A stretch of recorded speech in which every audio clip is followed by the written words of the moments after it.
Do you know who I am? Have you ever heard someone say that in a self-important, arrogant tone?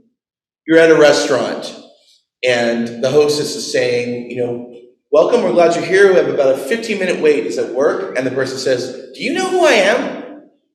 And then you want to say, no, do you know who I am? That's what Gwen would say in that situation. Like, great, now, let's start over. You are not better than me. That sort of arrogance, it's too common, and I don't think anyone really likes it. I don't even know if the people that use it really like it. I think they think they're supposed to be that way. Well, that's a lot of what's going on in today's reading. In 2 Kings, I find it funny that we jumped from the third to the last chapter in 1 Kings and went right over to the 5th chapter of 2 Kings. But it ties in with the storyline we've been working on. So let's pull back in the last couple of weeks and see what's being said here. So, what was going on that caused Elijah to go out into the wilderness? Huh?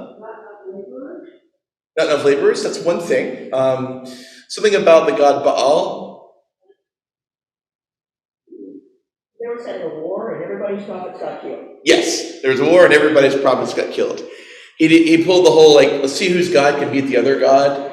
The god of Israel, of course, won. He had all the prophets of Baal killed. Jezebel ended up killing off all the other prophets and wanted to kill him. He ran out into the wilderness and lay down and was like, just let me die, God. I'm no better than my ancestors. And God responds with, take a break. Take a break. Why don't you take a nap? Why don't you eat? Why don't you go up to the mountaintop where I gave the Torah to Moses and hang out for a minute? And God sends him out to go anoint some people to restore what he was complaining about. The temple altars were destroyed. The prophets were killed. And he alone was left. So he anoints the king of Aram. He anoints the king of Israel to rectify the situation, and then appoints Elisha as his protege. So that's where we left off. This week, we're looking at the general, the head of the army of Aram. So keep in mind, Elijah anointed the king of Aram in the story and the king of Israel, and Elisha. So we're looking at the legacy here. So Naaman, he's the big guy on campus. He is the general, but he's got a skin condition that they call leprosy. Now, technically speaking, this isn't the worst of leprosies, but it's still not good. He probably isn't going to survive if he keeps going. Well, you can't have your greatest general dying of leprosy. So what do? You start wringing your hands, trying to figure things out. Now, what's interesting here is even though Elijah anointed both the king of Aram and the king of Israel, somewhere along the way, Aram took some slaves from Israel, captured some people, and made slaves out of them. And in this instance, a slave girl to the wife of Naaman is a key player. We're going to come back to that in just a minute. So the king of Aram is like, well, we got to fix this. What do we do? And when the slave girl tells Naaman's wife, I wish he was in this nation of Israel with the prophet Elisha because he could cure him. Well, the wife listens, passes that on to Naaman. Naaman passes that on to the king of Aram. King of Aram says, all right, cool, we're going to take care of you. So I'm going to send you off to the king of Israel. I'm going to send a bunch of gifts to let them know that I mean goodwill, and hopefully that they can heal you. Well, again, in the comedy of errors of communication, it's very Shakespearean. The king of Israel receives this letter, and imagine like a neighboring country who you already have some issue with, coming in with all their chariots and horses with their biggest general, and having gifts saying, I want you to heal my general. How would you respond if you were the king of Israel?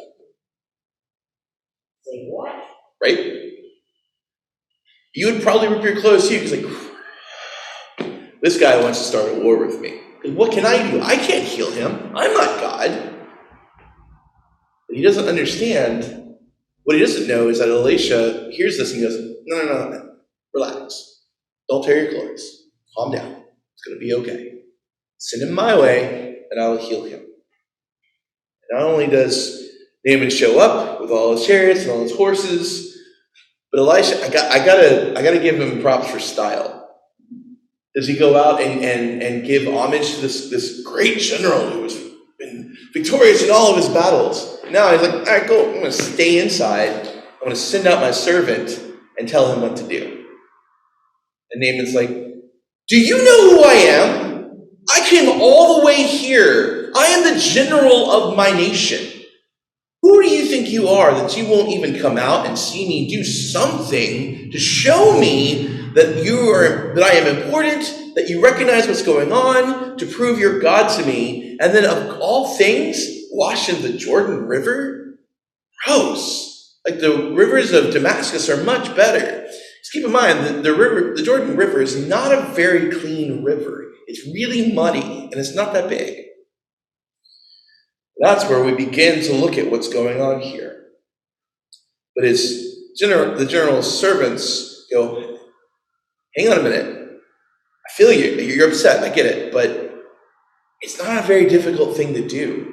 But if he'd asked you for a really difficult, like having to go on a quest or something like that, you'd do it because I am a general. I must do this hard thing. And it's something as simple as washing 7 times. The likelihood is probably it was just a skin rash or something that needed to be washed. But who knows? He eventually calms down, listens to the people that are underneath him, and goes and washes them and is healed. Now, it's a funny story. It's interesting. But what does it have to do with the price of eggs? Well, who has the knowledge and who is afraid because of things they don't know? Those who are lowest in the power dynamic are the ones with all the knowledge and wisdom teaching those in charge.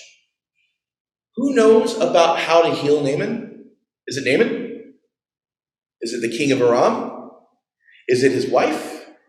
No. It's a slave girl from the neighboring nation.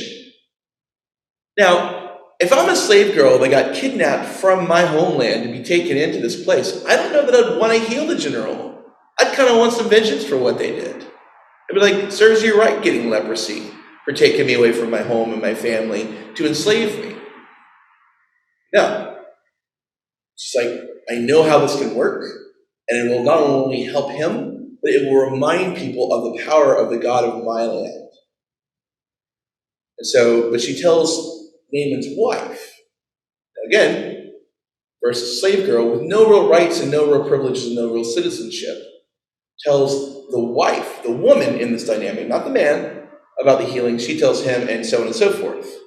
But if it weren't for the slave girl who has no real rights and power, he would have died of this illness. Now, what's interesting is that even in that dynamic, we're moving up and up and up and up and up. The kingdom of Aram is smaller than the kingdom of Israel.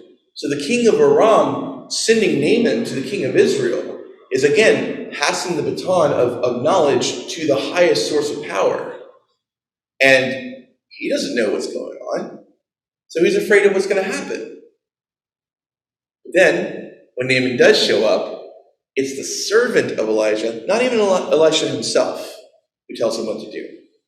And when Naaman runs off going, who do you think I am? I can't believe this guy. How dare he? How dare he?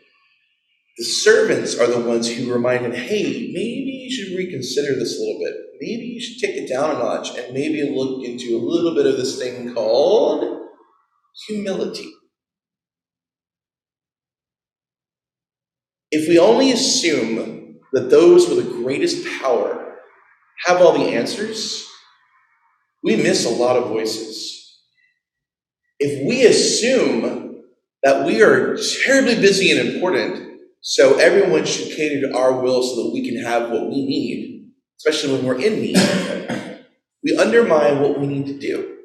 Because when it all balances out in the end, everyone is a human being, everyone is in need, and everyone benefits from one another. The kingdom of heaven is one where the reversal of power is done so that we are reminded, as the slave girl said, it will remind people that there is a God in Israel, and he is a prophet of power there. So, Once again, where are the voices that are not being heard right now, that if we were to listen to them, especially the voices of those without the power, would greatly benefit the world around us? On the flip side, what might those in power who think they know how to do things benefit from by listening to other people and not assuming that because they are powerful, because they are mighty, because they're terribly busy and important, that they must be more important than other people? We probably find ourselves in a bunch of different locations on that power structure, given any different category. But if we think that we're too important and that those underneath us should be kowtowing to us, we have a cautionary tale here to warn us to remember that we are not any better ultimately because we are all God's children. And if we are willing to listen more deeply to one another, we are able to accomplish far more than we would have otherwise. Again, if it weren't for a slave girl, foreigner, no citizenship, no rights, no power whatsoever, the second in command of this country would have died. The king would have been without a general. The whole thing would have collapsed. And the king of Israel would have been ignorant of the power of the prophet of God in that kingdom. And keep in mind, Elijah was the one who anointed these kings both in place. So the voices of those who are not heard and the humility of those with great power and assurity are the means by which God's kingdom can break into our lives and remind us of the power of God that transcends all of those divisions. We're definitely in a time and place where listening is hard.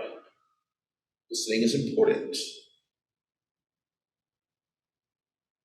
And remembering where power differentials limit us from being able to hear one another in any direction you go, doesn't matter. It takes away from the importance of what the breath of the Spirit of God is trying to bring in terms of how we love one another. So may we be cautious. May we remember the humility that God continues to call us into. Listen to the voices that might need to be heard, that have the wisdom that we don't normally listen to. And at the same time, allow for the comfort of humility, saying that I don't have to have all these answers. I may be important, but I'm no more or less important than anyone else. And that God's kingdom is built on constantly reminding us of the dignity of every human being and our lives together, where we are actually building up a kingdom where God's love reigns supreme. So may we hear those voices in humility and act accordingly in the world, and bring God's healing, and listen for God's healing where we need it, and obey.